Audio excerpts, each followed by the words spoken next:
Pleno emprego, mais dinheiro no bolso dos brasileiros, economia crescendo por 2 anos consecutivos acima de 3% ao ano, reindustrialização do Brasil, retorno de programas sociais essenciais como Minha Casa Minha Vida, como farmácia popular, garantindo cada vez mais medicamentos gratuitos para quem precisa, a criação de novos programas como o Pé de Meia para reduzir a evasão escolar no ensino médio, enfim, são tantos avanços que parece que a gente esquece a herança que o Lula pegou do bolsonarismo, que inclusive culminou com a tentativa de um golpe de Estado para tentar impor uma ditadura sanguinária no Brasil aos moldes do que foi 64 para pior.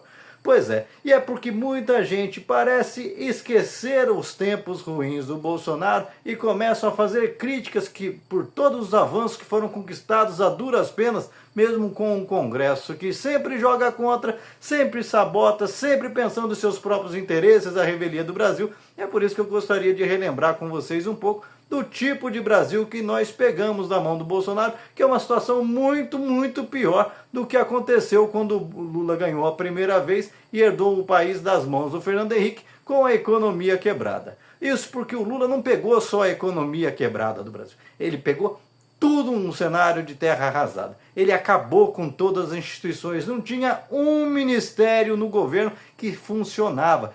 O Bolsonaro, a gente lembra muito bem, escolhia os piores para cada ministério para que o cara entrasse lá e acabasse com tudo. Colocou no meio ambiente um cara que estava condenado por depredar o meio ambiente e uma das ações do cara foi deixar passar a boiada, derrubando florestas para colocar pastos no lugar. Estava envolvido em escândalo de tráfico de madeiras e o resultado você viu. A gente começou a herdar enchente em cima de enchente, catástrofe em cima de catástrofe ambiental, que são os resultados do passar a boiada do Bolsonaro. Em outras áreas, direitos humanos, colocou uma Damares que contava uma série de mentiras, criava um monte de casos e deixou o barco correr frouxo com as pessoas sofrendo, com o aumento do feminicídio, com o aumento da violência contra crianças, contra mulheres, com o Brasil se tornando a capital mundial da homofobia, da transfobia, enfim, a coisa só degringolou. Na área da saúde, então, nem falar. Doenças que já estavam erradicadas, como sarampo, como paralisia infantil, voltaram com o discurso bolsonarista demagógico, mentiroso e criminoso de condenar vacinas, de fazer a cabeça das pessoas para não vacinarem seus filhos, que agora estão à mercê de doenças que a gente já não tinha mais circulando por aqui, além de, logicamente, todo o morticínio que essa gente utilizou com suas mentiras e bravatas para induzir as pessoas à morte, transformando um vírus mortal numa verdadeira máquina de matar as pessoas.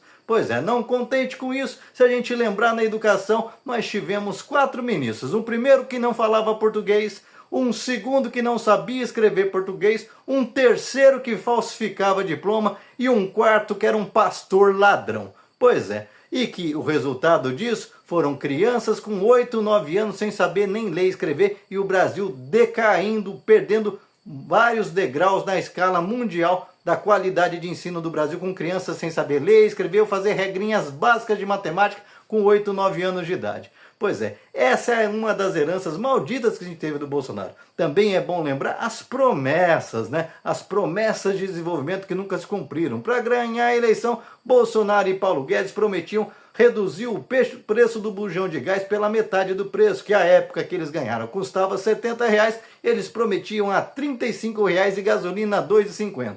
E quem não tem memória curta lembra que o botijão de gás chegou a subir a R$160, fazendo com que muitas pessoas não tivessem condição de comprar um simples botijão de gás para cozinhar na sua casa. E o resultado disso foi muita gente terminando queimada porque começou a catar um pedaço de pau no meio da rua e acendia com álcool e aquilo explodia na cara das pessoas, causando inúmeros acidentes.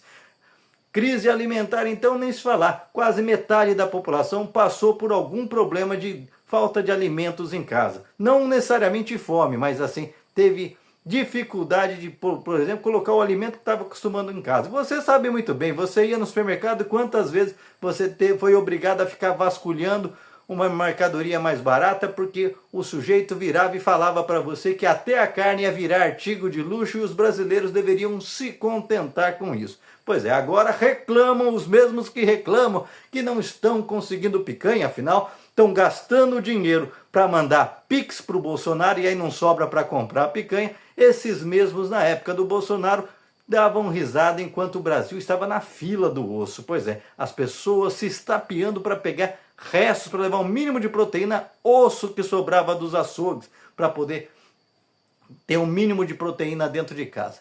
Um show de horrores em cada uma das áreas desse governo. E é por isso que esse sujeito maquiavélico, mentiroso, monstruoso e sórdido perdeu as eleições. Não foi por causa da Carla Zambelli sair de arma em punho por aí. Aliás, por falar em segurança pública, a coisa desandou geral. Reduziu a morte de bandidos, afinal, durante o governo Bolsonaro, o crime organizado pôde rolar solto porque não tinha repressão nenhuma. Tanto que eles abriram filiais por inúmeros estados brasileiros, a ponto de a gente ter PCC, ter Comando Vermelho lá na fronteira do Brasil, inclusive investindo em outros setores, como mineração, como roubo de ouro, enfim, essas coisas que o Bolsonaro defendeu a vida inteira. O Nióbio, que ele prometia a solução do Brasil, nem tocou no assunto, nunca fez nada, era só bravata em cima de bravata. Obras, então, do tal Tarcísio Realizador, nós tivemos o pior desempenho em investimento em infraestrutura do Brasil dos últimos 70 anos, com eles pegando todo o patrimônio do Brasil e passando nos cobres, como o Tarcísio inclusive vem fazendo aqui no estado de São Paulo. Lembra? Pegava aeroporto, não construía nenhum, mas entregava para a iniciativa privada a preço de banana aqueles que a gente construiu.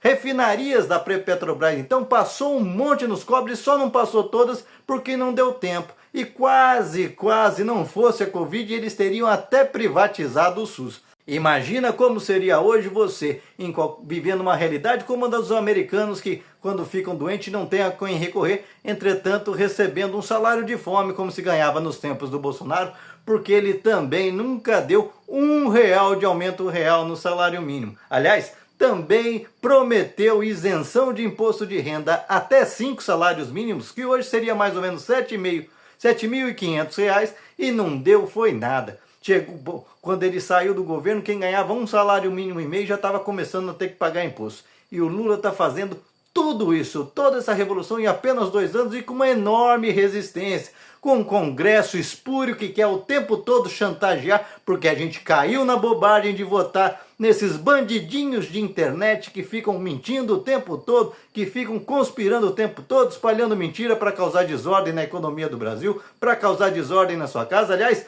o ambiente também não era dos melhores. Quantos pais pararam de falar com os filhos, vizinho parando de falar com o vizinho, e gente se achando no direito de invadir escolas, invadir hospitais, para ver o que estava acontecendo lá, porque ele era pagador de impostos. Pois é, esse tipo de realidade imunda, sórdida, foi que o Lula herdou. Portanto, antes de você ficar reclamando que, olha, eu queria mais avanço, lógico que todo mundo queria, mas você fez sua parte. Ah, eu fiz minha parte votando no Lula. Votou no Lula e votou num deputado para ajudar ele lá também, do lado da esquerda? Votou num senador do lado dele? Ah, não, aí você escolheu um do centrão, né? Você escolheu um desses vagabundos que toda hora põe a faca no pescoço do governo e que mesmo com tantos desafios que a gente enfrentou e venceu, como reforma tributária e tantos outros, esses sórdidos e ordinários estão aí o tempo todo querendo, uma parte deles pelo menos, querer tirar vagabundo da cadeia para manter o clima de impunidade do Brasil e passar um recado para os bandidos, não como está sendo passado agora de que, olha, se você tentar contra o Brasil, você vai se dar mal. Eles querem não. Quer dar anistia para poder falar, olha, pode continuar roubando, pode continuar sacaneando o Brasil, que se der alguma coisa, a gente mobiliza um monte de otários nas ruas para poder tirar você da cadeia. Pois é, não vai ter não, e nós vamos continuar vencendo. E se você erga a sua cabeça e defenda o governo que você colocou, que em apenas 2 anos fez tanto e tanto pelo Brasil, tirando o Brasil literalmente da merda, porque foi muito pior o cenário que a gente herdou do que do Fernando Henrique. Porque do Fernando Henrique era só a economia que estava ruim, aqui era tudo estava ruim, porque o Bolsonaro tem o toque de merdas, tudo que ele põe a mão vira merda, apodrece, um sujeito sórdido, imundo, que só olha para o próprio rabo. Ele e aqueles que o seguem. Gente da pior espécie que não pode estar circulando por aí mesmo. Que fica aí, eu só pichei um negócio com batom, mas queria uma ditadura para arrancar você dentro da sua casa, torturar e sua família nunca mais ver como eles faziam durante a ditadura militar.